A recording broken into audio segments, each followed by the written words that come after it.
Hello and welcome to Music City Murder, a podcast meant to give people an insight into the history behind Nashville's most infamous murders. The show is hosted by author T. Blake Brady. You can find his novels at Parnassus Books in Green Hills, as well as on Amazon. Fans of James Lee Burke's Dave Robichaux series will probably dig these books too. One last thing before we begin. If you like what you hear, be sure to rate and review Music City Murder on the Apple Podcasts app. It's the little purple icon on your phone. Reviews help to distinguish the show from millions of other podcasts out there. A 5-star review is appreciated, but it doesn't matter what you say. No one is sure how it helps, but it definitely does. It has something to do with the algorithm, I think. Anyway, let's get on to the show. Welcome. As the intro says, you are listening to Music City Murder. I'm your host, Tyler, and folks, let's just get right into things. There's so much insanity here, I think we should just dive on in. I've got plenty of sources for this one, but I'm astounded at how not well known this story is. It has all of the weird intrigue of the best true crime stories. 2 teenagers involved in somewhat shady business and an unsolved crime, a lone suspect in the shadows for so long. It just seems like the kind of story that would be catnip for the true crime crowd, and yet it's almost impossible to find information about it. There are only a handful of stories, most of them local, about this tale, and it's so intriguing to me. The story itself, and also sort of the lack of press and ink that surrounds it, that I almost feel obligated to dive into the story. But I'm going to start with a little bit of history. Last episode didn't have a terrible amount, and this one won't really either. But there is a little bit of interesting Nashville history that I want to convey here. The story takes place on Church Street. I don't have a lot of information on Church, but I can give some history on the road that becomes Church Street. So that's something, right?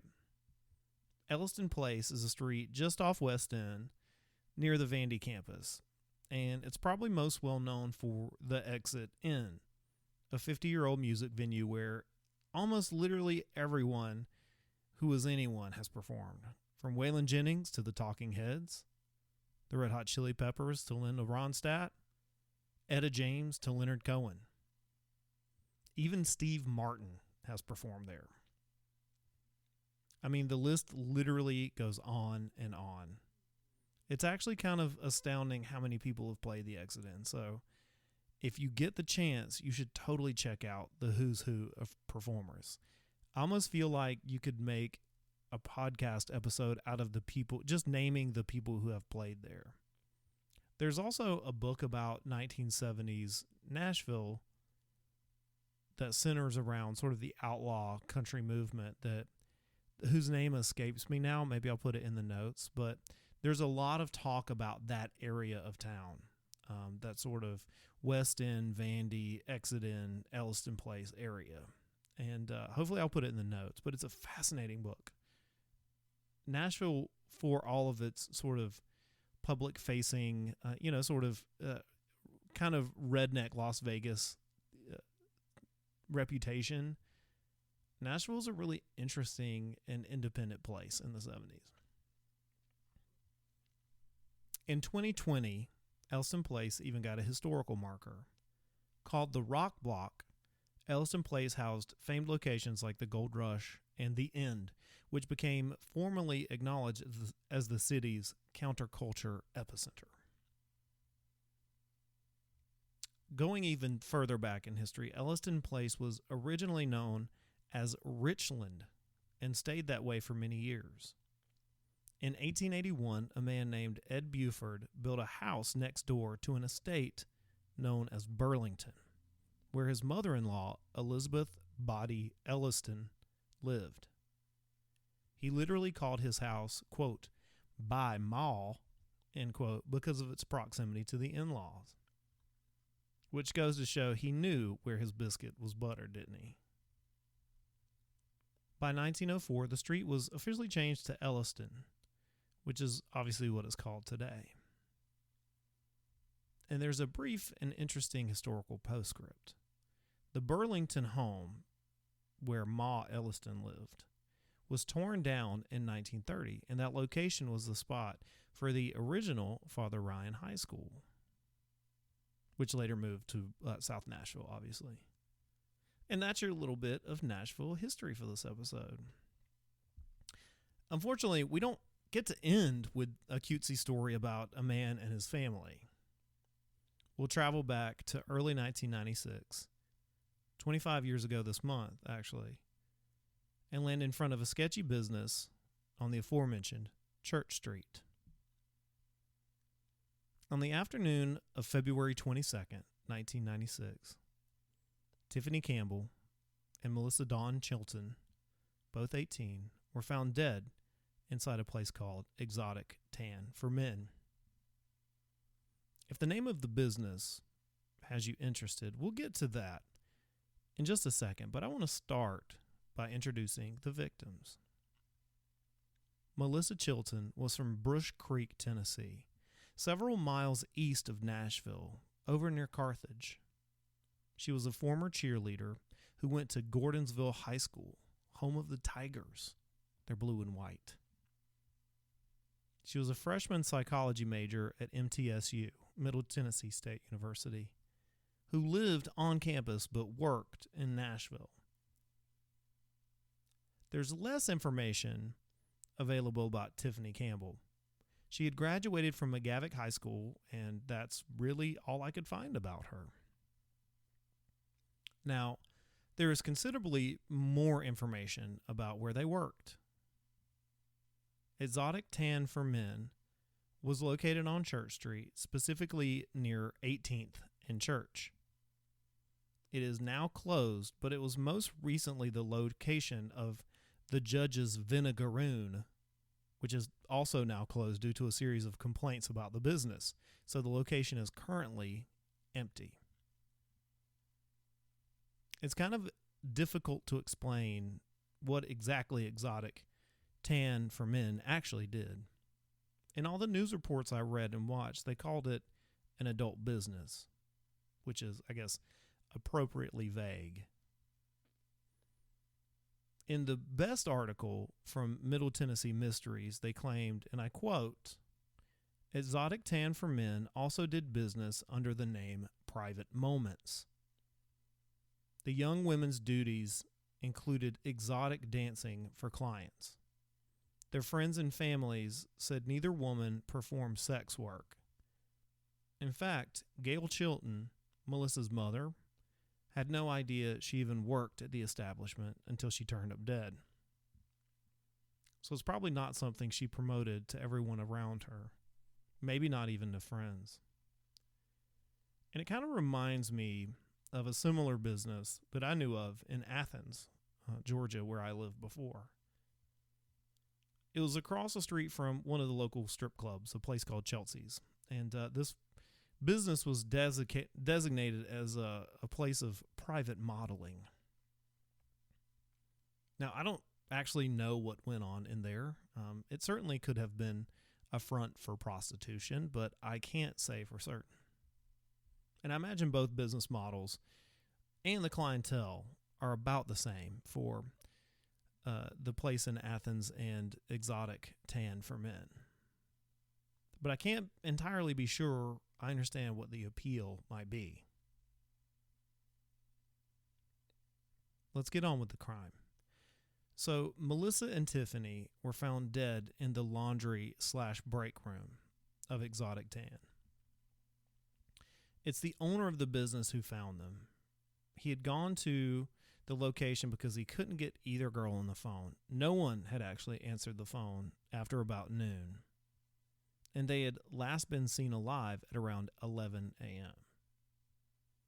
They had been stabbed over 100 times. In one story, it said 100 times, and in another, it said 100 times each, which is still, either way, overkill. And we're going to talk about that.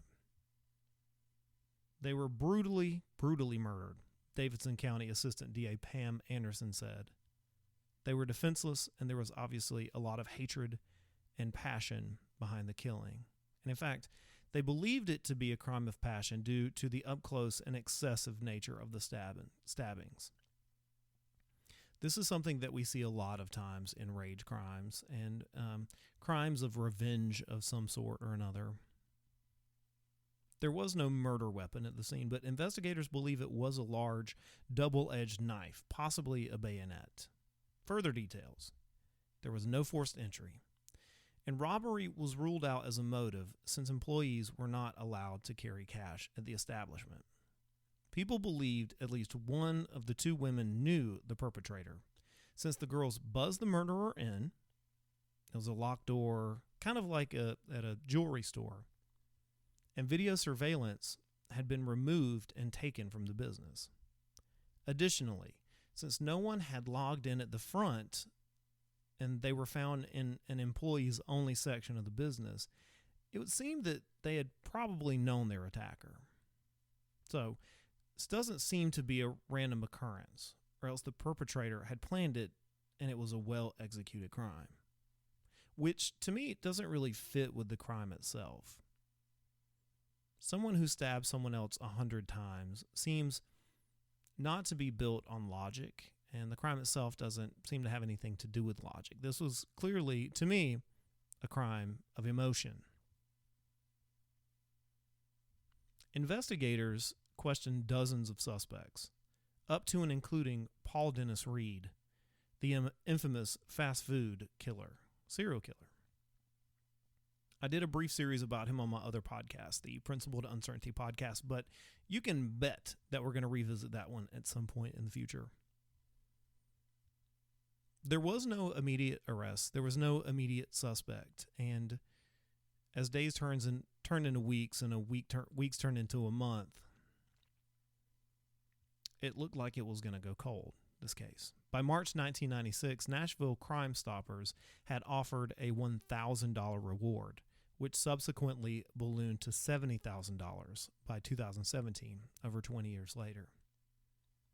And eventually, the case did go cold.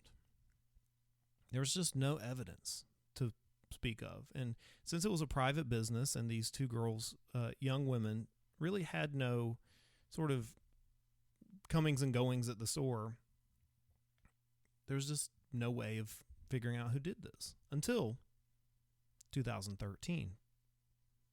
The cops got a break that they felt was the difference maker in this unsolved murder, which eventually became known as the tanning bed murders, which is another piece of the puzzle that I think makes it seem like a case that could be really sort of famous or infamous and is something that people could really want to have solved. And I'm just astounded, again, at how little press and how little information there is about this particular crime. I asked several people I know who lived in Nashville at the time, and not a single one of them had heard of this case, which I find completely astounding.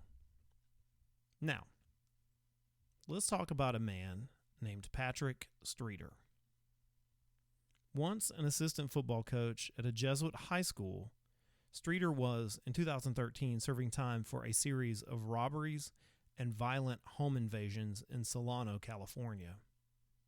California, you may ask. What's his connection to the case?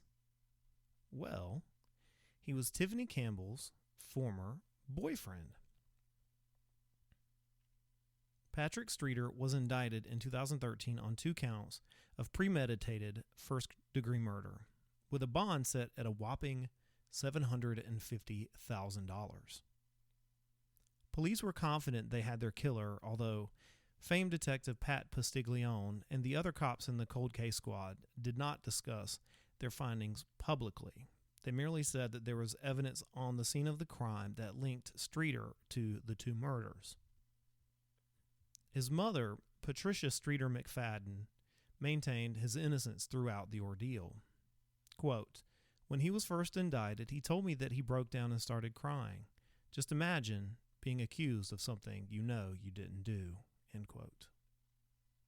Streeter's sentence for his robbery conviction ended in 2015, and so he was extradited to Tennessee to face the charges of first-degree murder in the tanning bed case.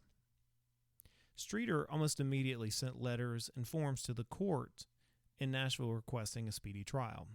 Apparently, there is a part of Tennessee law that requires a trial within 180 days.